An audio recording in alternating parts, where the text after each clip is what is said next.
Sabe quando você compra um presente surpresa para alguém e só de esconder isso, seu cérebro já começa a disparar uma resposta de estresse, tipo uma cascata de cortisol mesmo, um desgaste físico parecido com um ferimento leve. Uhum, é exatamente isso. Eu acho isso bizarro, mas a neurociência e a psicologia mostram que o nosso corpo não trata a omissão de informação como uma simples pausa. É um trabalho braçal e intenso, sabe? Com certeza. E o que é fascinante aqui é que nós passamos milênios desenvolvendo o segredo e o silêncio como as nossas ferramentas definitivas de sobrevivência, né? Totalmente. Para domínio social mesmo. Só que aí a gente descobre que a nossa própria biologia entra em colapso sobre o peso delas. É um paradoxo formidável. Porque a estratégia exige o silêncio, mas o corpo meio que exige a expressão. E é exatamente nesse campo minado que a gente vai entrar na imersão de hoje. A gente vai explorar a mecânica oculta do segredo e do silêncio. Num mundo de superexposição, né? Exato. No mundo onde todo mundo compartilha tudo, a gente quer entender a estratégia e a biologia de manter as coisas no escuro. E olha, as nossas fontes de hoje formam um contraste bem brutal. É um embate de ideias bem interessante. Sim. De um lado, a gente tem as táticas de poder implacáveis do Robert Greene, a sabedoria secular do Balthazar Gracian e a arte da dissimulação do Sun Tzu, além de manuais modernos de negociação corporativa. E do outro lado, a gente mergulha na ciência pura. Isso. A gente tem a pesquisa de doutorado do Tom Frigens sobre os impactos físicos e mentais torturantes de se guardar um segredo. A nossa missão hoje é entender por que o silêncio é uma arma tão devastadora. E como ele pode se voltar contra você, né? Exatamente. E ver se existe um jeito de dominar esse poder sem sacrificar a nossa saúde mental. Bom, se a gente vai entender essa mecânica, acho que a gente precisa começar pelo básico, que é a utilidade. A humanidade não transformou o silêncio numa arma por acaso. Faz sentido. O silêncio cria um vácuo. E na guerra, seja ela literal ou numa sala de reuniões, quem controla a informação controla o campo de batalha. Tá, vamos desempacotar isso. Porque quando a gente olha para os textos clássicos, tipo a ideia do Sun Tzu de se tornar sem forma, Clássica. ou aquela famosa Lei 4 do Robert Greene de dizer menos do que o necessário, a teoria é linda, né? Ocultar as intenções, criar uma cortina de fumaça, mas na prática de hoje em dia, eu sempre fico me perguntando uma coisa. O quê? Se eu chegar numa reunião de equipe, agora, cruzar os braços e ficar calada, tentando ser super enigmática, eu não vou parecer uma estrategista genial? Não mesmo. Vou parecer alguém que não leu o relatório, sabe? Alguém inútil ali. Onde é que fica a linha entre ser sem forma e ser só alguém que não tem nada a agregar? Essa é a confusão mais comum. A gente tende a confundir silêncio com passividade. Ser sem forma, nessa visão mais estratégica, não é você estar ausente. É estar ativamente ilegível. Ativamente ilegível, gostei disso. Pois é, o Sun Tzu dizia que se um general revela as posições dele, o inimigo sabe exatamente onde bater. Quando você é ilegível, o outro lado tem que gastar energia tentando adivinhar. Ele se divide tentando cobrir todas as frentes. Exato. Na sala de reuniões, isso não é ficar mudo o tempo todo. É reter aquela informação crucial que o outro lado está desesperado para ter. Para se sentir seguro, né? Isso. Então a ideia não é você parar de se comunicar, mas fazer um racionamento severo da comunicação. Nossa, racionamento severo. Isso me lembra muito o material que a gente leu sobre o silêncio estratégico em negociações. Eles descrevem o silêncio não como a falta de palavras, mas como um espaço projetado. É uma ferramenta ativa. Total.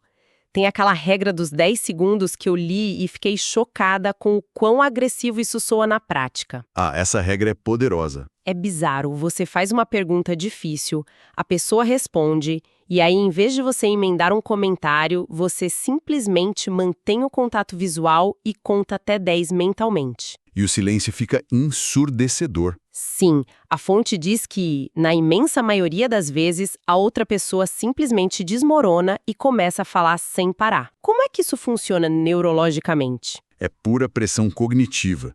O cérebro humano é basicamente uma máquina de fazer previsões, E ele odeia a ambiguidade. Odeia com todas as forças. Numa interação normal, você tem um ritmo, alguém fala, tem uma pausa curtinha, o outro responde.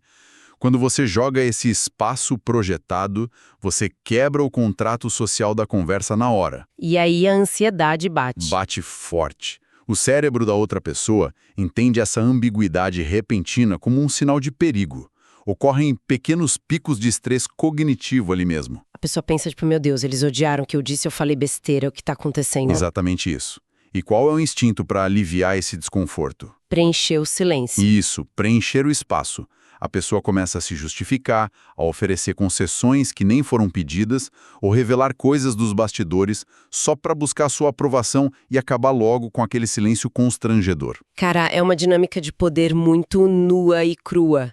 Quem fala menos acaba alterando a temperatura emocional da sala inteira. Vira o centro de gravidade da negociação. Enquanto o outro fica orbitando ali desesperado. Mas vem cá, até que ponto usar isso é só estabelecer um limite profissional e até que ponto a gente está entrando num território de manipulação maquiavélica? Porque o Robert Greene apanha muito por causa disso, né? Demais. Ele é muito criticado. Falam que ele cria sociopatas corporativos. Mas ele se defendeu super bem numa entrevista por The Guardian, que inclusive está nas nossas fontes. Ele argumenta que chamar essas táticas de más é meio ingênua. Ele se diz um realista, né? Exato. Ele compara o trabalho dele a uma criança que abre as cortinas e mostra o que os adultos já estão fazendo escondido ali nas sombras. Que é uma imagem ótima. É brilhante. A manipulação pela retenção de informação, que o Baltasar Gracian já falava séculos atrás, é da natureza humana. O Greene diz que ignorar isso não te faz moralmente superior, só te faz uma presa fácil. Faz sentido. O silêncio estratégico não precisa ter malícia, ele pode ser só o freio da nossa própria impulsividade. Uma forma de não mostrar as cartas antes da hora. Com certeza. Mas aí tem uma coisa que me pegou. Se dominar a omissão e o silêncio deixa a gente praticamente intocável, por que diabos é tão difícil manter a boca fechada? Ah, aí entramos no problema biológico. Pois é. Evolutivamente falando, se guardar segredo dá tanta vantagem, a gente deveria ser um cofre biológico perfeito. Mas a nossa biologia luta contra isso com unhas e dentes. Porque manter um cofre trancado gasta muita energia. E é aqui que a pesquisa do Tom Friends muda tudo o que a gente sabe sobre a psicologia dos segredos. A gente acha que segredo é um objeto passivo, né? Isso, como se você pegasse uma informação, jogasse numa gaveta mental e pronto. Mas o Friends prova que a ocultação é um processo superativo, constante e muito caro para o corpo. E ele usa a teoria da inibição do James Pennebaker para explicar isso, não é? O que me chamou muita atenção foi o termo trabalho fisiológico. É um termo perfeito. A ideia de que suprimir pensamento não é só um exercício mental, é um esforço físico que dá para medir. Como que o corpo gasta energia para não falar algo? Imagina o nível de vigilância que você precisa ter para não soltar um segredo. Seu cérebro fica monitorando o ambiente o tempo todo. Vigiando cada palavra. Sim, você analisa o que os outros falam para ver se não estão chegando perto do assunto, planeja o que vai responder e inibe ativamente o impulso de falar. E isso cobra um preço. Cobra caro. Essa hipervigilância deixa o sistema nervoso simpático sempre ligado. É um gotejamento constante de cortisol no corpo. Caramba! A curto prazo, seu coração acelera, seus músculos ficam tensos. A longo prazo, a teoria da inibição diz que esse esforço afeta o sistema imunológico, aumenta a dor crônica, problema de sono, depressão. Então, o que tudo isso significa? Na minha cabeça, é quase como se você tentasse segurar uma daquelas bolas de praia gigantes debaixo d'água, sabe? Nossa, ótima analogia. No começo parece fácil.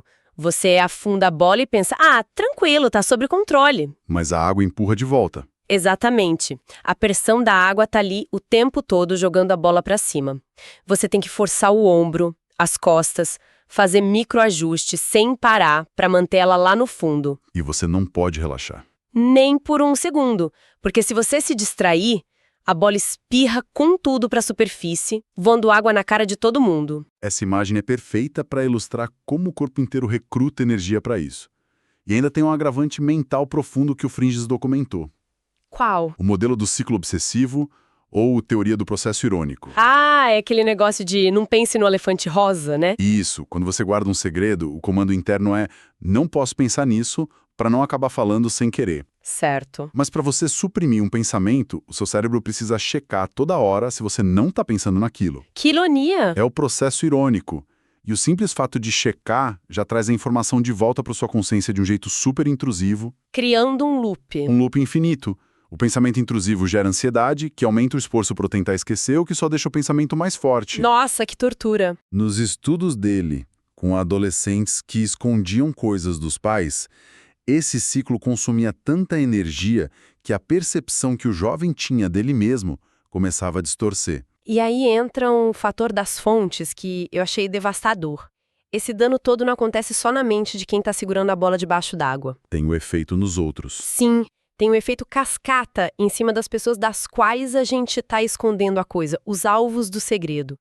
Se eu uso as táticas do Green para esconder as minhas intenções de um colega ou de um parceiro para ter vantagem, o que acontece com esse alvo? Friggins descobriu que os alvos têm um radar finíssimo para ocultação. Mesmo sem saber o que é o segredo. Exatamente. Eles não fazem ideia de qual é a informação, mas eles percebem a tensão, aquela hesitação na voz, a distância emocional. Eles veem você lutando com a bola de praia. Eles sentem o esforço. E o problema crítico é como eles interpretam isso. O alvo quase sempre lê essa parede invisível como uma rejeição pessoal. Claro.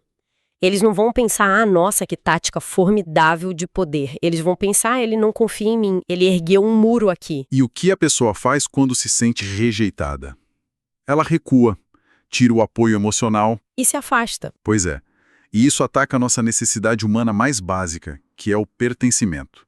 É o pior cenário para o guardião do segredo. Porque ele já está esgotado fisicamente pelo estresse da inibição, torturado pelo ciclo obsessivo do elefante rosa e ainda perde o apoio de quem está por perto. Fica totalmente isolado. Isso coloca a gente num beco sem saída absoluto. Pensa na contradição.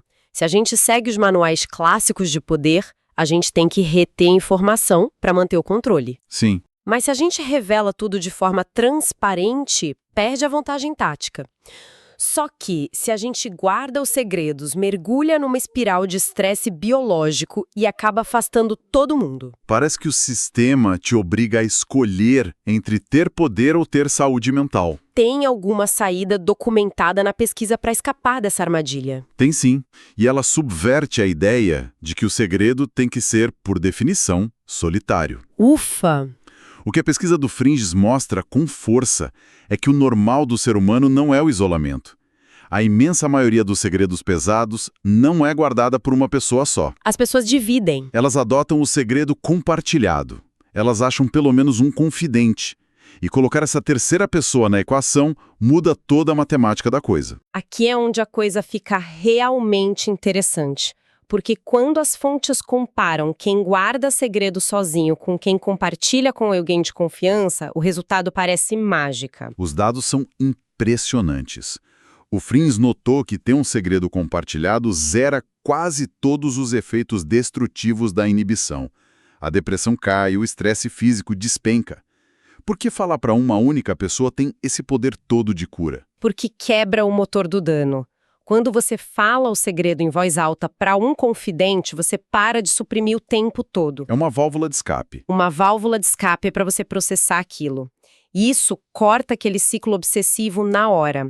Mas olha o pulo do gato na estratégia. Qual? Você alivia sua biologia, mas a informação continua escondida do seu alvo. Ah, então você não joga fora a vantagem estratégica? Exatamente, você segue as dicas do Sun Tzu, você não fala demais na reunião, mas você arrumou um duto de ventilação para sua pressão interna. Voltando para nossa bola de praia.